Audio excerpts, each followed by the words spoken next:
How to pair your mobile phone for hands-free disarming. In this video, you'll learn how to pair your mobile phone to your Pro Series control panel. This lets you perform hands-free disarming. From the home screen, select the menu option. Scroll until you see Settings. Select User Management. Enter your user code.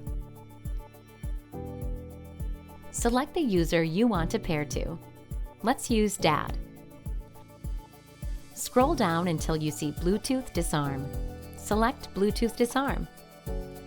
Now we're ready to set up pairing of the device. Put your phone in Bluetooth pairing mode. Indicate on the panel that you want to pair. Hit Scan.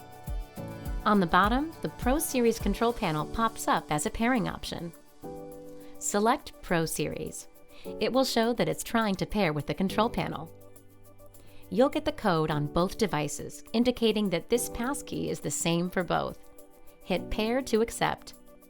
Press OK on the phone and pair on the panel.